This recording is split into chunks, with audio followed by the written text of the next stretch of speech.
Hello, welcome back to my channel Proofrock's Life and Library.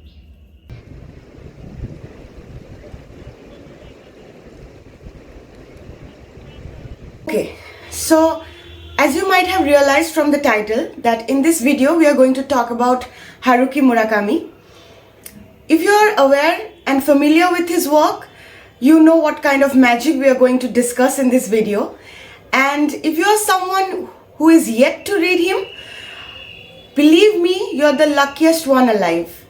And I would trade anything to be the first reader, the one who enters into Murakami's world for the first time. That's the impression he has left on the readers. So, this is my collection of Murakami. Quite the collection. Right. So, in this video, I'm going to recommend you 3 of my favorite reads of Murakami and 3 little unconventional reads that are usually not spoken about when we are discussing Murakami because they have not been that popular. Like, for example, books like Kafka on the Shore. Kafka on the Shore and Norwegian Woods are the books that are first spelled out when Haruki Murakami comes to the mind. So, three books are going to be about my favorites and 3 I'm going to recommend that are usually a little unconventional. But before we get into the video, it would be unfair if we don't talk about Murakami a little bit. So, technically speaking, Murakami is someone who is more inclined to postmodern writing. His writing has a lot of magic realism. Some of other magic realist writers are like Salman Rushdie, Gabriel Garcia Marquez. So, Murakami, you can categorize Murakami in that genre as well. And it's a postmodern read. You know, postmodernism where everything is placed in fragments and you kind of join them by hyphens and there is an existential crisis that you can notice among the characters. I personally prefer postmodern writing and magic realism writing, which is why Murakami has stood to be one of the most favorite authors of mine all time. Okay, now after you read a Murakami book or you are aware of the world that he creates, you see he leaves a transcending effect on you. The themes are usually like unrequited love and existential crisis, where the character is longing for someone, is feeling the presence of someone through their absence, perhaps, a lot like that. Also, he creates a space, there's a dark abyss that is created by him where you enter and it's a headscape, it's a complete headscape where you enter and the space and the time kind of juxtaposes and it becomes one and you lose your sense of dimensions and all of that. So it's a really lasting effect. Also, if you try to join the dots among his characters, among his plots and subplots, you always might not find something. So the plot is not always coherent. It breaks, it breaks in the middle and then you are brought back again to the plot that you have left somewhere behind. Also, you tend to question the characters. Is this real? Is this happening? But, your mind divides into 2 pathways where you're aware that this might not be real and you're aware that you convince yourself this is real, this is happening and you go with the flow. That's what Murakami is for me. Okay, so now if we get into the 3 books that are my favorites, first would be, obviously, Kafka on the Shore.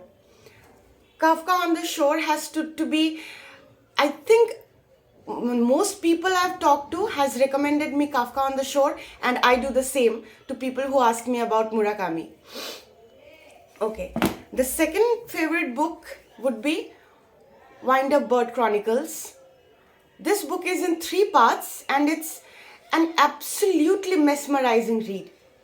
I read this, I think, around 5 years ago, and the story is still stuck on my head. Okay, the third book that is my favorite is this collection of short stories, Men Without Women. Now, most of Murakami's stories are about men without women. They are talking about women, they are desiring women in their absence and in their existential crisis, not loneliness though. I won't say the men are lonely. The characters in his writing are mostly existentially in an existential solitude per se. Okay, these 3 are my favorite, and the 3 unconventional reads. Okay, so now if when someone asks me where should they get started with Murakami, I always do recommend this book, The Norwegian Wood, because this is where I started with Murakami. I feel the Norwegian Wood is much simpler than the other stories because it's much more on the real surface than on the unconscious surface, and the dimensions do not divide that often. You are mostly on the real plane. So I do recommend, if you are starting with Murakami, do start with this. Okay, the 3 books that I would recommend are South of the Border and West of the Sun. This is you see, the Murakami's books, the themes are generally representing a macrocosmic aspect, and the story then takes you on a resonating microcosm. Like in this story, South of the Border is Mexico, where everything is fun and joyous and happy, while West of the Sun is Siberia, and he refers to as Siberian hysteria, where the climatic condition makes it hard for the farmers to make a living out of growing their crops. So this is one book. And the other book that is often talked about is Killing Commendator. This is yet another mesmerizing read, and the plot is extremely coherent here. There's no you hardly find any logic. It's weird and it's soothing and it's nice. And the other book, that is Sputnik Sweetheart. Here, Sputnik Sweetheart is the spaceship, obviously, that is referred to, and the loneliness while you are in some other space that your companions, your associates are not familiar about. So this is that. There are other books. People often ask me about this 1Q84. This is 1984. This is a pretty big book, as you can see, and the book is in 3 parts. It's a trilogy, and I would suggest once you get into Murakami's world, that's when you start reading. That's when you get to this, because it's confusing and it's totally divided into 2 worlds. One is an unconscious world and one is a conscious world, and the journey between them is not really smooth. So this is something that you come to later. Okay, so now a little about the 3 of my favorite reads that I'm going to recommend. The first one is Kafka on the Shore. Kafka on the Shore is a book that is about a 15-year-old boy who is running away from his father's prophecy, and here you find the reference of Oedipus, the Oedipal complex. So this 15-year boy, as he runs from his home, and the journey takes on. The journey is completely phantasmagorical in nature, and it's like you're reading a dream. It's completely a dream. Most of Murakami's writings are completely a dream, as if you are reading someone else's dream, but never your own. That's the fun. So that is Kafka on the Shore. And nobody really regrets reading Kafka on the Shore. It's that mesmerizing. The second is Wind Up Bird Chronicles. Wind Up Bird Chronicles is okay. So this book is also divided in 3 parts, and it is initially holding the plot with a cat. Now, cat is a big part of Murakami plots. There are 2 things that are very unique about Murakami books, is that first, there's a cat. You always find a cat that comes out of nowhere, but is always the hyphen that connects the 2 zones, the 2 spatial zones, perhaps.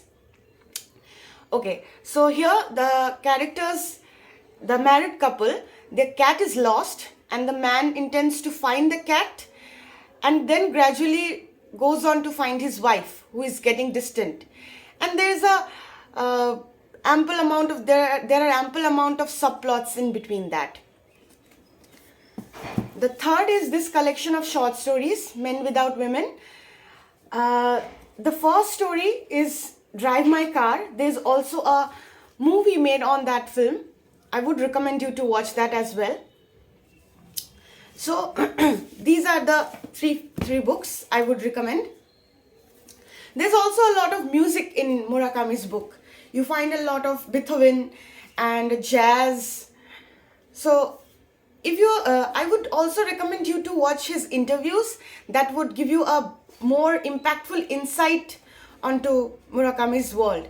So in one of his interview, he says, and I quote, "I think that's my job. My job is to observe people and the world and not to judge them. I always hope to position myself away from the so-called conclusions. I would like to leave everything wide open to the possibilities in the world." And I would also like to read one of my favorite quotes from this book that I think would justify, would summarize and justify my reading of Murakami.